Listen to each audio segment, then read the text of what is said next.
Thank you so much for being here. This is a special occasion. It's the first time ever in this institute that we have a guest speaker from Turkey, actually from the Middle East, right?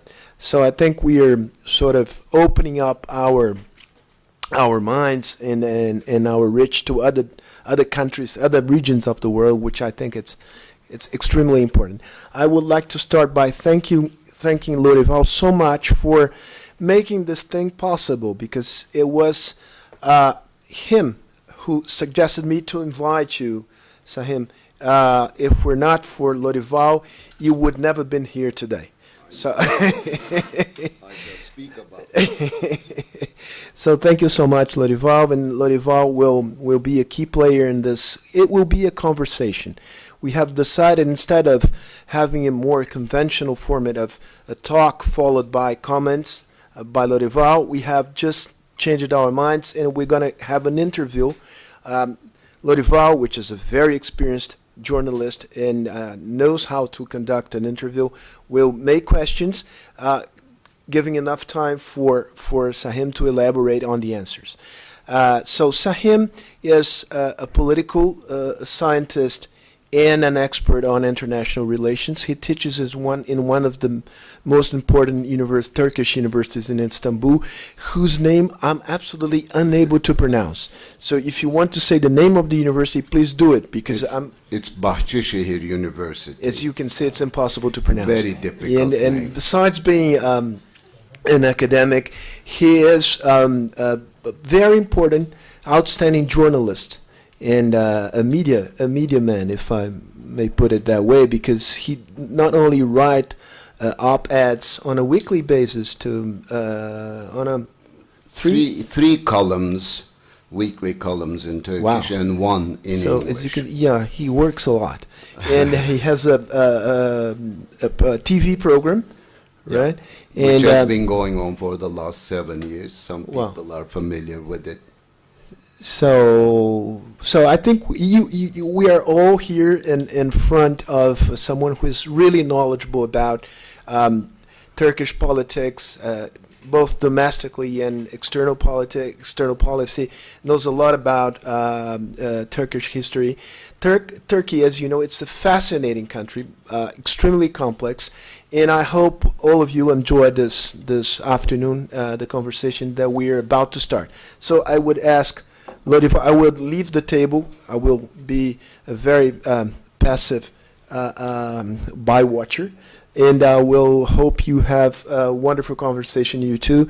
You make the questions, you give the answers, and then after, let's say, a reasonable time length, let's say an hour, 45 minutes, an hour, then the audience will join the conversations. Okay. Thank you so much. If you want to add something, Yeah. please. Not add, but before Lourival starts posing his difficult questions, I would like to, first of all, thanks most cordially Cardozo Foundation for inviting me for this occasion. This has been so welcome, because I have always been fascinated with Brazil, wanted to come to Brazil, and was looking for an opportunity, and this was the opportunity. Unfortunately, I couldn't do it before. The two countries are so different, so far away, but they have so many common experiences, shared experiences.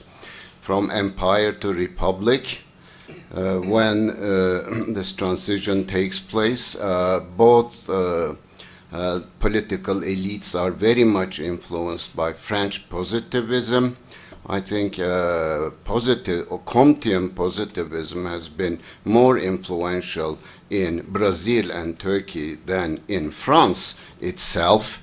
And we have other commonalities, like during the last 10-15 years, both countries are experiencing rather rapid growth, but that has also led to broadening of the urban educated classes in both countries, who are putting new demands on the regime in both countries.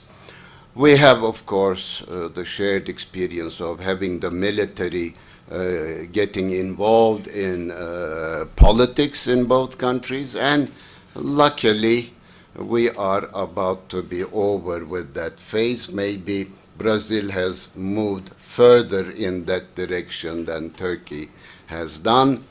And then I think we're at a moment when the two countries are trying to learn, get acquainted with each other, learn about each other. There are more and more businessmen traveling between the two countries, more and more tourists. I heard this morning that something like 100,000 Brazilians have visited Turkey last year, and more businessmen are getting in touch to broaden trade relations. So it's not only the Brazilian football players that connect the two countries. There are a lot, and I'm so happy to be here to contribute to this process of the two countries discovering each other. Before I turn over to Lourival, who's an old friend of mine, he came to Turkey, and when he was in Turkey, he wanted to interview me, and then we have been in touch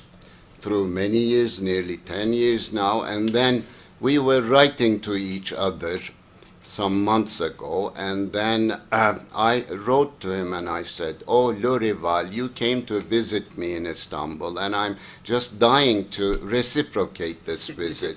He wrote to me, "Would you really like to come to Brazil?"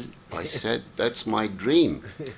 And he said, "Okay, I'll see if I can fix it for you." And apparently took contact with the Cardoso Foundation, with Sergio, and then we have been in contact with Sergio quite a while now, and I'm so happy to be here. I hope I will be able to answer all the questions you have in mind about Turkey.